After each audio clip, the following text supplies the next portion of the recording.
सब। I hope कि आप सब बहुत ही ज़्यादा अच्छे हो। तो सबसे पहले मैं अपना थोड़ा सा इंट्रोडक्शन दे देती हूँ। I am Shikha and I am from Dhanbad और मैं भी आप ही लोग की तरह सुपर स्पीकर सीजन 2 में पार्टिसिपेट किया है। तो मेरा टॉपिक ये है कि क्यों नहीं, मेरा टॉपिक आज का ये है कि क्या हम लड़कियां कुछ कर सकती हैं या नहीं। क्यों हमें हमेशा पीछे रखा जाता है, क्यों नहीं हमें आगे बढ़ने का एक मौका दिया जाता है, क्यों हमें हमेशा कमज़ोर दिखाया जाता है, क्यों नहीं हमें हमेशा ताकतवर समझा जाता है। बोलते तो सभी को ही है कि लड़कियां बहुत कुछ कर सकती हैं, बहुत कुछ कर सकती हैं, लेकिन सिर्फ बोलते हैं, ऐसा लोग मानते बिल्कुल भी नहीं है। उसी जगह पे अगर लड़के रहें, ये कहा जाता है कि लड़के सभी चीज़ कर सकते हैं, सभी चीज़ जो लड़कियां नहीं कर सकती। क्या हम गर्ल्स वो चीज़ नहीं कर सकते हैं जो लड़के कर सकते हैं? कर सकते हैं कि नहीं कर सकते हैं, वो डिसीजन तो आप लोग के हाथों में। क्या हम बॉयज़ के कपड़े पहन सकते हैं? क्या बॉयज़ हमारे कपड़े पहन सकते हैं? नहीं, लेकिन हम कर सकते हैं, हम पहन सकते हैं। क्या बॉयज़ साड़ी पहन के घूम सकते हैं? नहीं। क्या हम बॉयज़ के जीन्स और शर्ट पहन के घूम नहीं सकते? घूम सकते हैं। बात कपड़ों की नहीं हो रही है या फिर बात हमारे कल्चर की हो रही है यहाँ पे कि हमारी सोसाइटी क्या मानती है। आज का मेरा टॉपिक ये है कि गर्ल्स क्यों हमें इतना कमज़ोर समझा जाता है या फिर क्यों हमें इतना नीचे दिखाया जाता है, क्यों हम आगे नहीं बढ़ सकती हैं। टॉपिक आज का हमारा ये है। तो सबसे पहला इम्पॉर्टेंट थिंग ये है कि कभी भी हमें बॉयज़ से कंपेयर किया जाए तो हमें हमेशा उनसे नीचे ही रखा जाता है। भले बहुत सारे लोग ऐसा मानते हैं कि गर्ल्स जो हैं, हम लड़कियां, वो हमेशा ऊपर है, लेकिन अभी भी 100% में से 50% ये माना जाता है कि गर्ल्स बॉयज़ से पीछे ही है, चाहे उन्हें कितना भी आगे रखा क्यों ना जाए, नहीं होता। क्वालिफिकेशन में मान लिया जाए, आज भी बहुत जगह ऐसा होता है कि लड़कियां को बाहर नहीं भेजा जाता है पढ़ने के लिए। उसी जगह पे अगर लड़कियां कितनी भी तेज हो, अगर वो रिजल्ट भी उनका बेटर आए, 99%, 98% भी आए, तब वो उतने लोग सेलिब्रेट नहीं करते। अगर वही पे बात किया जाए लड़का का, तो अगर बॉयज़ की ना 92%, 82% भी मार्क्स आ जाती हैं तो बहुत ही ज़्यादा सेलिब्रेट किया जाता है उनके पेरेंट्स। बहुत जगह ऐसा है और बहुत जगह ऐसा भी है कि गर्ल्स को आगे रखा जाता है। अगर उनके अच्छे मार्क्स आते तो उन्हें बाहर भेजा जाता है। तो मैं उन लोगों की बात नहीं कर रही, मैं बात कर रही हूँ उन लोगों की, उन गर्ल्स की जिन्हें पढ़ने में बहुत ज़्यादा इंटरेस्ट हो, लेकिन जो जानना चाहते कि मैं बाहर जाके पढ़ सकूँ, लेकिन पेरेंट्स एफर्ट नहीं करते हैं। पेरेंट्स बोलते कि तुम यहीं करो। क्यों ऐसा क्यों होता है हमारे साथ? क्यों वर्ड आ रही है ना बीच में, अभी हर टॉपिक में ये क्यों वर्ड आएगा। तो देखिए क्यों ऐसा होता है हमारे साथ। तो मैंने कहा कि बॉयज़ हमसे हमेशा आगे ही रहते हैं, लेकिन ये रॉन्ग है, क्योंकि गर्ल्स सबसे आगे रहती है। गर्ल्स चाहे तो कुछ भी कर सकती है, उन्हें कमज़ोर कभी समझना नहीं चाहिए। तो फर्स्ट ऑफ ऑल मेरा टॉपिक जो है, मैंने इतना लेक्चर जो दिया उसको सुनने के लिए थैंक यू। तो मैं मेन टॉपिक, मेन मुद्दा पे आती हूँ कि आज का टॉपिक हमारा क्या है। तो फर्स्ट ऑफ ऑल हमारे पेरेंट्स जो होते हैं वो हमें पढ़ने के लिए एफर्ट तो करते हैं। बहुत जगह ऐसा भी होता है कि लड़कियों को पढ़ाया नहीं जाता है, लेकिन एक इंटरेस्टिंग बात बताऊँ, तब लड़कियों को पढ़ाने के वक्त पेरेंट्स बोलते हैं कि हमारे पास पैसा नहीं है, मनी प्रॉब्लम आ जाती है तब। लेकिन जब लड़कियों की शादी की बात आती है, जब पेरेंट्स ये भी बोलते हैं कि अरे देखो हमारी बेटी 18 साल की हो गई है, अरे चलो अब तो इनकी शादी कर देनी चाहिए, है ना। शादी, तब शादी की बात जब आती है तो शादी के बाद तो वो बोलते कि अरे, उसको बोलते हैं अरे भाई हम तो 10 लाख देंगे, अरे भाई हम तो 20 लाख देंगे, अरे भाई जो मांगेगा वो देंगे, मुंह बोला कीमत देने के लिए तैयार हो जाते हैं उस सिचुएशन पे। लेकिन तब हमें चोट लगती है ना, तब हमें थोड़ा अफसोस होता है कि हम पढ़ने के लिए जब एफर्ट कर रहे थे तब हमारे पेरेंट्स बोलते हैं कि हमारे पास पैसा नहीं है, नहीं भेज सकते हम तुमको बाहर, नहीं पढ़ा सकते हम तुमको इससे ज़्यादा, नहीं तुम्हारे पीछे खर्च कर सकते। लेकिन जब शादी की बात आती है तब पेरेंट्स ये बोलते कि अरे वर्मा जी देखिए, अरे शर्मा जी देखिए, हम अपनी बेटी को इतना दहेज देंगे, इतना हम उसके पीछे खर्च कर रहे हैं। अरे मेरी बेटी का शादी तो बहुत बड़े घर में हो रहा है, मैंने 20 लाख दहेज दिया है, एक गाड़ी दिया है, एक सोना दिया है, ये वो दिस डैट, पता नहीं क्या क्या बोलते हैं। लेकिन अगर उसी वक्त उससे थोड़ा सा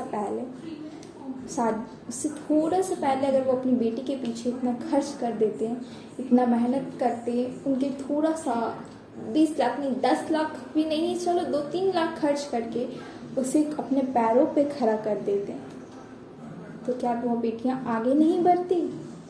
क्या अगर हम अपनी सोच को थोड़ा सा बदलें कि बेटी का शादी करना सब कुछ नहीं होता। मान लीजिए अगर हमारी शादी होकर हम कहीं और चले जाते हैं, ठीक है, हमने 20 लाख दहेज दिया, 30 लाख दहेज दिया, चलो एक गाड़ी भी दिया, लेकिन क्या फ़ायदा अगर मान लीजिए कि हमारा शादी कहीं ऐसी जगह हो जाता है जहाँ ना तो हम अपनी ज़िंदगी जी सकते हैं, जहाँ हम लड़कियों को किसी दूसरे के सामने ऐसे हाथ फैला के मांगना पड़े कि हमें शॉपिंग करना है, हमें कुछ ये लेना है, कुछ छोटी छोटी चीज़ों के लिए हम किसी और के सामने हमें ऐसे हाथ फैला के मांगना पड़े, तो क्या फ़ायदा उस एजुकेशन का? अगर हमारे पेरेंट्स ने हमें ग्रेजुएशन तक ही पढ़ाया तो क्या फ़ायदा उस एजुकेशन का?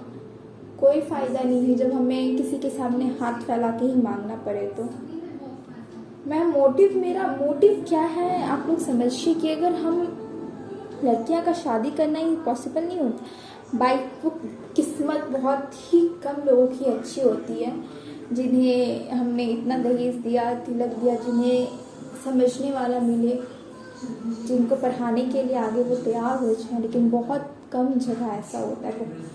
वरना बहुत जगह तो लड़कियों को टॉर्चर भी किया जाता है, दिन भर काम काम काम काम करना, पढ़ने का टाइम ही नहीं रहता। कैसे लोग बोलते कि शादी के बाद तुम अपनी पढ़ाई कंप्लीट करना। अरे यार, जब शादी के पहले हम कंप्लीट नहीं कर पाते, क्या शादी के बाद हम क्या ही कर लेंगे? कुछ नहीं कर पाएंगे। शादी के बाद प्रेशर हो जाता है, घर देखना है, इधर देखना, वो देखना। जब शादी के पहले हमने नहीं कर पाया, नहीं करने दिया गया, तो फिर हम दूसरों से क्या उम्मीद रखे? वो तो फिर भी दूसरे हैं ना हमारे, क्या हम उनसे दूसरे से उम्मीद रखें कि वो हमें शादी के बाद करने देंगे, जब हमारे खुद के पेरेंट्स ने हमें सपोर्ट नहीं किया? क्या ही हम किसी से कुछ ख्वाहिश रखें? बहुत लकी, बहुत कम चांस, 100 में से ना अभी भी 20% भी माना जाए तो ऐसा होता है कि जो लड़कियों चाहते हैं कि वो लड़की आगे बढ़े, उन्हें सपोर्ट करते हैं कि नहीं हम पढ़ाना चाहते हैं, लेकिन बहुत कम जगह ऐसा होता है, बहुत ही कम और बहुत रेयर केस है। लेकिन क्यों नहीं हम ये चीज़ समझते हैं कि हमने जिस बेटी को पाला है उसको दहेज देना ही सब कुछ नहीं होता है, उसको कीमत लगाया जाता है। एक तरह से कीमत लगा के नहीं, अगर हम 20 लाख दहेज दे रहे हैं, अगर उसमें से हम 10 लाख भी अपनी बेटी के पीछे उसको ये बोलते हैं कि बेटा तुमको जो करना है तुम वो करो, हम तुम्हारे पीछे से, तुमको जहाँ जाना है तुम वो जाओ, लेकिन तुमको कुछ करना है अपनी लाइफ में, तुमको अपने पैर पे खड़े होना है, तुमको अपने दम पे खड़े होना है, जिससे मेरा नाम रोशन हो। तो कोई पेरेंट्स ऐसा अपनी बेटी को कहते हैं। तो आज इतना अत्याचार, या फिर हमें किसी के सामने ऐसे हाथ नहीं मिला, लेकिन कहा तो हमारे सामने ये जाता है कि तुम, अरे वाह देखिए तुम्हारी बेटी बड़ी हो गई है, 18 साल की हो गई, शादी करना है। क्यों हर चीज़ में? क्या हमें अपनी हक की ज़रूरत नहीं है? क्या हमारा स्कूल कॉलेज ख़त्म होते थे क्या हम शादी करें? क्या हमारा कुछ अपना सपना नहीं है? क्या हमारी अपनी ज़िंदगी नहीं है? बहुत लोग तो होती हैं कि कर लेती हैं, बहुत अच्छी बात है, वो अपने पेरेंट्स की खुशी के लिए कुछ भी कर सकती है, लेकिन बाद में अगर उन्हें शादी के बाद जब उन पर अत्याचार होता है तब क्या वो अपने पेरेंट्स को ये बोलना चाहती हैं कि पापा जिससे आपने मेरी शादी करवाई मुझे आज वो कुछ झेलना पड़ता? तब वो लड़कियाँ ये सह के शांत हो जाती हैं कि अरे मेरे पेरेंट्स ने मुझे बहुत मेरे पीछे इतना पैसा खर्च करके मेरी शादी करवाई है, और मैं उन्हें बोलूँगी तो क्या ही बीतेगी उन पर। अरे जब तुम्हारे पेरेंट्स ने, तो तब लड़कियाँ ये बोल शांत हो जाती, तब क्या पेरेंट्स आते हैं सॉल्व करने के लिए? बहुत पेरेंट्स तो ये कहते हैं बेटा जैसा भी तुम एडजस्ट कर लो। तब एडजस्ट तो उस सिचुएशन पे हमें करना पड़ता है ना, तब उस लड़ाई से हमें लड़नी पड़ती है। लेकिन तब उस वक्त क्या, जब हमारा सब कुछ हमसे छीन जाया जाता है, क्या उस सिचुएशन पे हम क्या ही कर सकते हैं। तो इसलिए मैं बस इतना कहना चाहती हूँ, पेरेंट्स हो, लड़कियाँ हों, कभी भी अपनी बेटी को बोझ ना समझें, क्योंकि हम जानते कि आप लोग बोझ नहीं समझते, आप लोग उन्हें देना चाहते, तो ऐसे मत दीजिए कि जो आप उन्हें दे रहे हैं वो उसका यूज़ ही ना कर पाए। तो क्या फ़ायदा? अगर आपको देना है तो आप अपनी बेटी को सपोर्ट कीजिए, मोटिव कीजिए कि बेटा तुम आगे बढ़ो, हम तुम्हारे पीछे हैं, तुम जो भी करो हम तुम्हारे साथ हैं। लेकिन लड़कियों के लिए मैं एक बात कहना चाहूँगी कि अपने पेरेंट्स को धोखा ना दें। अगर आपके पेरेंट्स आपको फुल सपोर्ट कर रहे हैं तो आप अपने लक्ष्य को पाएं, अपनी मंजिल को पाएं, अपनी एम को पूरा करें और कुछ बन के दिखाएं और अपने पेरेंट्स का नाम रोशन करें, क्योंकि लाइफ में यूं ही सब चीज़ चलते रहता है। आजकल तो फंडामेंटल हो गया है, गर्लफ्रेंड बॉयफ्रेंड एनीथिंग, जो भी दिस डैट जो भी हो, लव एरिया, वो नॉर्मल हो गया आज के डेट में, सबकी होती है। लेकिन वो सबको भी रखते हुए हमें अपने लाइफ में, हमें अपने करियर पे कैसे फोकस करना है वो हमें देखना चाहिए। तो पहले हमें अपने करियर को देखना चाहिए, क्योंकि अगर हमारे पास अपना करियर होगा ना तो लड़के लड़कियाँ तो क्या है, बहुत से मिलेंगे, बहुत ज़्यादा। अगर हमारा करियर ही सही नहीं है तो भी कितना भी कोई सपोर्ट करने वाला क्यों ना हो, हमें यूँ ही ऐसे ही हाथ फैला के मांगना रहेगा। आज पापा से मांगते हैं तो कल फ्यूचर हस्बैंड से मांगेंगे। सो ये नहीं होना चाहिए गर्ल्स, हमें अपने करियर को भी देखना चाहिए। और मेरी पेरेंट्स लोग से भी यही रिक्वेस्ट है कि आप हम लोग को समझें, और जितना आप हमारी शादी के लिए सोचते हैं उतना आप हमारे फ्यूचर, हमारे करियर के बारे में सोचें। कि ज़रूरी नहीं है कि हर पैसे वाले लड़के ही और हर सरकारी गवर्नमेंट जॉब तो आज के डेट में हर किसी को चाहिए। बचपन से लेके कॉलेज तक हमें प्राइवेट ही सब चाहिए, लेकिन शादी हमेशा सरकारी जॉब से ही होना चाहिए। ये आज का हमारा फंडामेंटल हो चुका है, ये सब तो होना ही चाहिए। लेकिन क्यों नहीं हम सोचते हैं कि बचपन से लेके हमने जो चीज़ किया वो सब हमने प्राइवेट से ही किया, तो फिर अभी सरकारी क्यों चाहिए? क्योंकि उसमें हमारी बेटियों का लाइफ सिक्योर हो जाता है ना। यही सोचते होंगे आप लोग कि सरकारी जॉब रहेगा तो हमारी बेटी सिक्योर रहेगी। ऐसा भी हो तो सकता है, फ्यूचर तो किसी ने नहीं देखा हुआ है ना, कुछ भी कभी भी हो सकता है, कुछ भी। तो उसके लिए हमें सबसे पहले, अगर मान लिया जाए बाई चांस कुछ ऐसा घटना घट जाए, कोई रहे ही ना, हम अकेले पड़ जाएं, तब हम क्या करेंगे?